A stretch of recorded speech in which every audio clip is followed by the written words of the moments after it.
I recently had coffee with a close Christian friend of mine, Ben. Ben and I met in ministry college 10 years prior, and we've remained good friends ever since. We would normally discuss what's going on in our lives, give each other advice, or discuss some deep philosophical questions. This one day, however, the conversation got onto religion. Ben was still a Christian, but I had left the faith at this stage, and obviously we had different perspectives on things. Atheists are closed-minded, Ben said. They don't care about anything that can't be measured in a test tube. Disagreeing, I asked Ben if we could test his idea. I asked him a series of questions. Ben, do you believe that it's possible that God created the universe? Yes, of course, he said. Great, so do I. I believe it's possible. I'm just unconvinced of any of the evidence so far. Ben seemed to understand and we moved on to the next question. Ben, do you think it's possible that something else created the universe, that it wasn't God? With hesitation, Ben said, well, yeah, I guess it's possible. I then went on to my last question. Ben, do you think it's possible that nothing created us, that the universe just was? No, he burst out. Something had to have created us. It makes no sense that we just came from nothing or that we just existed. Well, I said to Ben, that's where we differ. I am not convinced of that, but I also admit that it's a possibility. We had to have come from something, Ben exclaimed.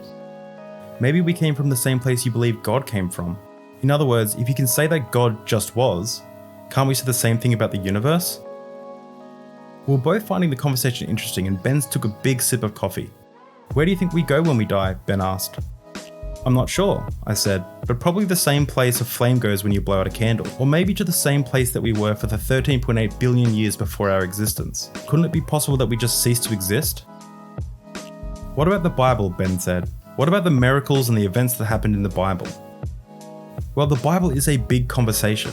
Some things are probably historical and some things aren't. But furthermore, I fathom to understand a God who would part the Red Sea to save his people, but keep the gates of Auschwitz locked. Ben was used to some of my harsh one-liners, and brushed it off and moved on to his next question. What about spiritual experiences, he said.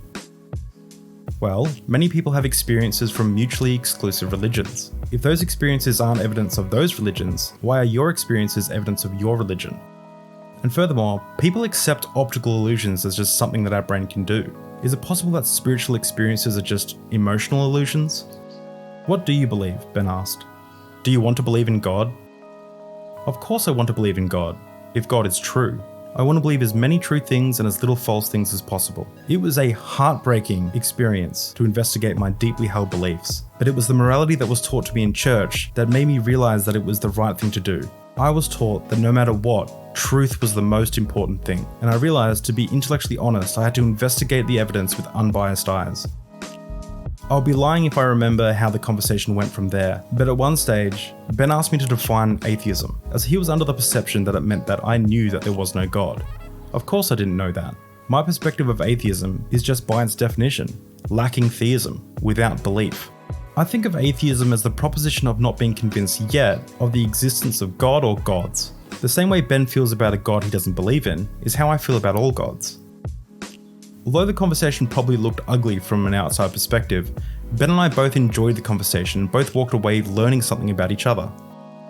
Ben is still a Christian, and I'm still unconvinced of the evidence for God.